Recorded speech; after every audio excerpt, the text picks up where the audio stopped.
이방인을 위한 기도가 나와 있습니다. 이방인도 하나님 앞에 나와서 또 하나님을 향하여서 기도한다면 하나님 그 기도를 들어주십시오 라고 하는 그런 간절한 기도입니다. 성전도 중요하지만 성전보다 더 중요한 것은 하나님의 은혜입니다. 하나님의 사랑입니다. 그러니까 하나님의 은혜와 사랑은 성전에 머물지 아니하고 성전을 넘어서 온 세상에 미친다라고 하는 것을 오늘 솔로몬은 잘 깨닫고 하나님께서 모든 벽을 다 허물어 주시고 사랑을 베푸시도록 그렇게 기도하고 있습니다. 그러므로 그 시절에 이방인도 하나님을 향하여 기도할 때 그 기도를 들어주십시오 라고 하는 기도를 드렸다라고 하는 것 자체는 하나님이 단지 이스라엘만의 유대인만의 하나님이 아니시고 모든 사람들의 하나님이시다라고 하는 개념이 솔로몬에게 생겨났기 때문입니다. 이방인들은 하나님 전에 나올 수가 없었습니다. 부정한 자로 취급되었기 때문이죠. 그렇지만 솔로몬은 그들을 위하여서도 기도하고 있습니다. 이 성전은 단지 이스라엘만을 위한 성전이 아니었기 때문이죠. 그래서 이방인에게도 성전은 하나님의 은혜의 통로가 된 것입니다. 아무리 먼 곳에서 온 사람이라도 먼 거리만큼이나 혈통, 민족, 문화, 종교가 다르다 할지라도 하나님께 나온 사람들은 다 하나님의 은혜를 받게 되어 있습니다. 모든 나라와 모든 민족을 향한 하나님의 사랑은 차별이 없기 때문입니다. 그래서 이방인들이 하나님의 성전에 나오기 위해서는 첫 번째 들어야 했습니다. 누군가 그들에게 하나님의 크신 일은 능력, 은혜를 들려줘야만 했습니다. 듣지 않는 자는 하나님이 어떤 분인지를 알 수 없기 때문이죠. 그래서 전파하는 자가 없는데 어떻게 들을 수 있겠습니까? 로마서 10장 14절의 말씀입니다. 이방인에게 하나님을 전하는 일은 이스라엘의 사명이었습니다. 그들은 하나님의 제사장으로서 나라로서 이 귀한 소식을 전해야 했습니다. 물론 오늘 우리에게도 똑같은 사명이 주어져 있습니다. 하나님을 모르는 사람들이 하나님 앞에 나와서 은혜를 받고 구원의 생명을 누리는 그 귀한 일을 하나님 복음을 전하는 우리를 통하여서 이루실 것입니다. 어제 새로 등록하셨던 그 분은 집사님이시더라고요. 중국 대표이신데 한국 들어온 지 이제 한 5년 됐다고 합니다. 이제 한국 들어와서 5년 됐는데 이것저것을 좀 이렇게 떠돌이 생활을 하셨던 것 같습니다. 이제 우성기업에서 직원을 모집한다라고 하는 걸 이제 보고서 2주 전에 오셨다고 하는데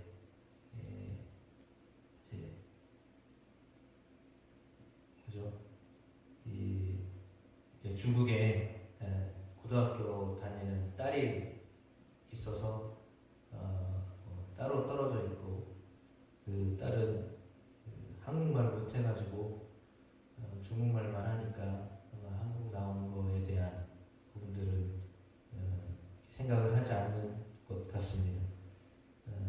근데 이제 20년 전부터 신앙생활 해가지고 제가 조금 처음 만나자마자 좀 집요하게 물었더니 20년 전에부터 교회 다니기 시작해가지고 직분도 있다고 그러시더라고요. 그래서 집사님이신가 봐요. 그랬더니 그렇다고.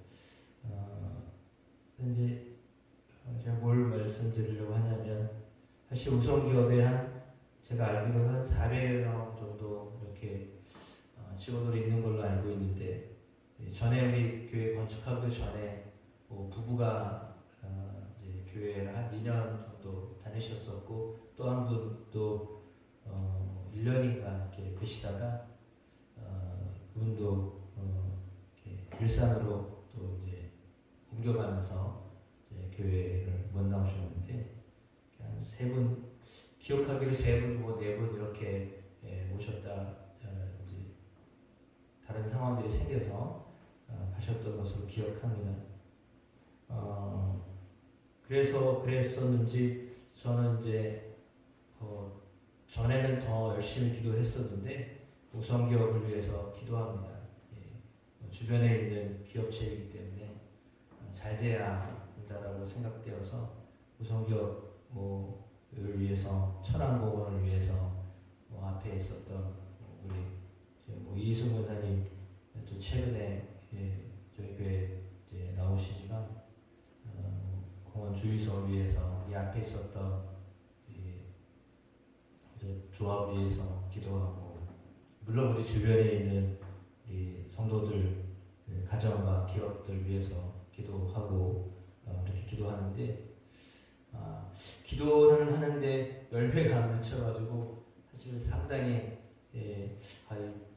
별거 아닌가 이런 생각을 했었는데 그래도 하나님이 전도도 하지 않았는데 본인이 직접 신앙을 가졌던 분이어서 그런지 11시 예배인 줄 알고 어제 왔었다고 그렇게 하시면서 다음 주도 다시 나올 거라고 이렇게 얘기를 했습니다. 만약에 어떤 그 국적이나 혈육이나 이런 것들로 인해서 다 막는다면 중국 사람 못 와요. 그런 거죠. 예를 들어 쉽게 따지면 그런 것입니다. 차별을 두자면 안 되죠.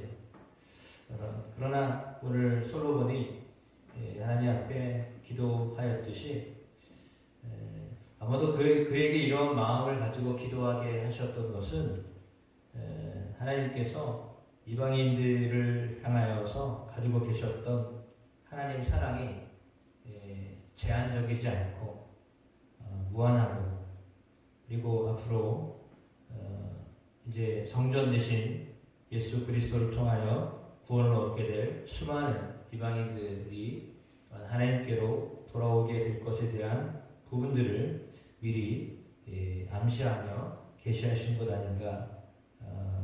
그래서 그가 기도했지만 사실 그가 기도한 그 기도가 본인의 기도라기보다 하나님의 소원을 담은 기도가 아니었을까라고 하는 그런 생각이 되어집니다. 따라서 우리가 하나님 앞에 때로는 기도할 때 때로는 정말 터무니없는 기도처럼 느껴질 때가 있을 수도 있습니다. 이런 기도도 하나님 들어주실까? 예를 들면 이상적인 기도라고 생각하는 거죠. 이건 너무 이상적이고 추상적이야. 그게 되어질까? 라고 하는 기도, 그런 기도요. 그런데 그 기도조차도 하나님은 들으시고 응답하신다라고 하는 것입니다. 그러니까 이방인을 위하여서 기도한다는 것은 사실은 말이 안 되는 소리예요. 성전은 이방인은 못 들어오게 되어 있거든요. 그러니까 이거는 역차별이에요. 이게 역차별이라는 말이 아니라 차별하는 거예요. 그럼에도 불구하고 기도는 그렇게 하거든요. 그러니까 들어오지는 못하게 하면서 향하여 기도를 하게 하는 것, 참 이게 뭔가라는 것인데 물론 이제 의미로 볼 때는 성전에 믿는 이가 와서 하는 거지 믿지 않는 소위 말하는 이방인이라고 표현되어져 있는 믿지 않는 사람은 성전 안에 들어올 수가 없는 거죠. 그거를 의미하는 거지 뭐 표면적인 모습으로 이방인들은 전혀 안 되는 거고 그걸 의미하는 것은 아니라고 생각됩니다. 그럼에도 불구하고 오늘 성경을 통하여서 하나님께서 솔로몬에게 기도하게 하셨습니다. 그래서 그 기도하는 그 기도를 하나님이 응답하십니다.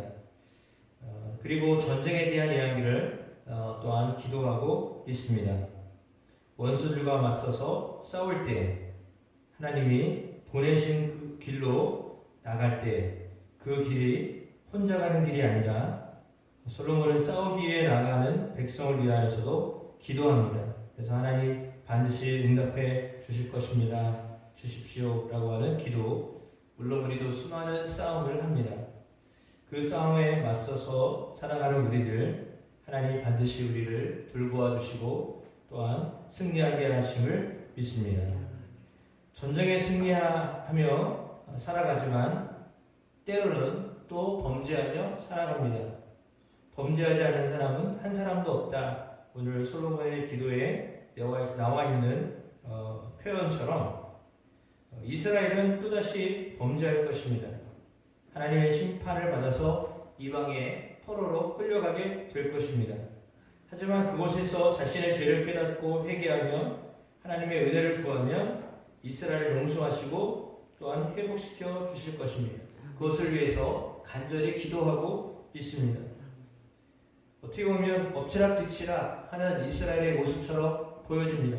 힘들 때는 기도하고 그러지 않을 때는 또 기도하지 않고 때로는 은혜를 구하며 살고 때로는 은혜를 잊으며 살며 그런 것처럼 보입니다. 그러나 그럼에도 불구하고 솔로몬이 의지하고 솔로몬이 기대하는 것은 하나님의 사랑입니다. 하나님의 은혜입니다. 그걸 붙잡고 하나님 앞에 기도하며 나아가는 것입니다. 물론 하나님은 그렇게 은혜를 베풀기를 원하시는 분이시기 때문입니다.